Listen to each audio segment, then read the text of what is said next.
بسم اللہ الرحمن الرحیم۔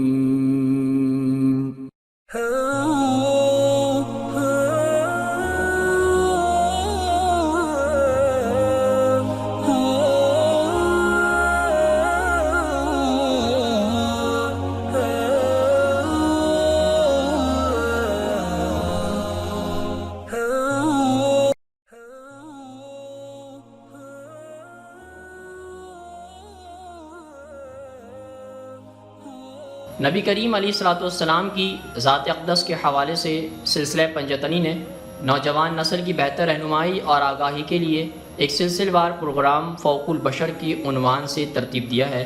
آج ہم انشاءاللہ اس سلسلے کی اگلی قسط کا آغاز کرتے ہیں۔ ورنہ آپ نبی کریم علیہ الصلوۃ والسلام کی آنکھوں کے کونے خودرو میں تنہائی کے پھول کہاں سے آتے؟ بلا شبہ آپ صلی اللہ علیہ وسلم صحرا میں رہنے کے بعد خلوت اور گوشہ نشینی کی کیفیات سے واقف ہو چکے تھے، ذائقہ چکھ چکے تھے، مگر یہاں کا ماجرا یکسر مختلف تھا۔ یہاں گوشہ نشینی نہیں تھی، خلوت کا کوئی وجود نہیں تھا۔ گھروں کے اندر اور باہر، گلی کوچوں، شہر کے میدانوں، الغرض ہر طرف لوگ تھے۔ لوگوں کا ایک جمع غفیر اس چھوٹی سی گھاٹی میں جمع ہو کر رہا کرتا تھا۔ اتنے لوگوں کے بیچ رہ کر صحرا کی مانند خلوت اور گوشہ نشینی کا میسر ہونا ممکن ہی نہیں تھا۔ یہاں تو گویا تفرید تھی، ہر شخص دوسرے کے قریب تھا، مگر اس کے باوجود جیسے یہ سب لوگ ایک دوسرے سے علیحدہ کٹے ہوئے تھے۔ شاید بدو مکہ کے بارے میں درست ہی کہتے تھے۔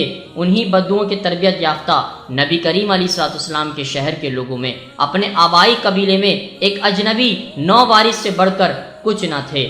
پھر آپ صلی اللہ علیہ وسلم جس طرح بدو لہجے میں بات کرتے، بدوؤں کی طرح بات کرتے، ہاتھوں کے اشارے کرتے، اس سے بھی ان کا اس جگہ سے بیر ہونا صاف ظاہر ہوتا تھا۔ دوسرے لڑکے آپ صلی اللہ علیہ وسلم کے لہجے اور ہاتھ کے اشاروں کا اس وقت تک مذاق اڑاتے رہے جب تک کہ آپ صلی اللہ علیہ وسلم نے باقی قریش کے طور طریق سیکھ نہ لیے۔ اسی مشکل کے سبب، کڑے سبق کی وجہ نبی کریم علیہ الصلوۃ والسلام کی آنکھیں چوکس ہو گئیں اور ان کی مسکراہٹ خاصی سرسری اور محتاط ہوتی چلی گئی۔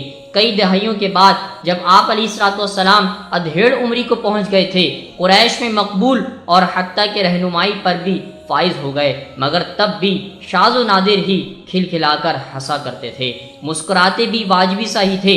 وہ قریش تھے، قریش میں معروف بنی ہاشم سے تعلق تھا، مگر اس کے باوجود وہ ان کے بیچ بے وقت تھے۔ آپ علیہ الصلوۃ والسلام کی بسر ایک ایسے معاشرے میں تھی جہاں والد کے ہاتھ تلے تربیت اور پدرانہ نسبت اہم ترین جز تھی۔ یہاں آپ صلی اللہ علیہ وسلم کے لیے یتیمی تنہا بن کر رہ گئی۔ وہ اس کیفیت کو کوئی نام تو نہیں دے سکتے تھے، مگر ہمہ وقت وہ اسی حال میں۔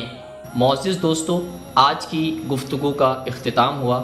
انشاءاللہ کل آپ سے پھر ملاقات کریں گے ایک نئے ذکر اور فکر کے ساتھ۔ اپنا بہت سارا خیال رکھیے گا۔ اللہ حافظ۔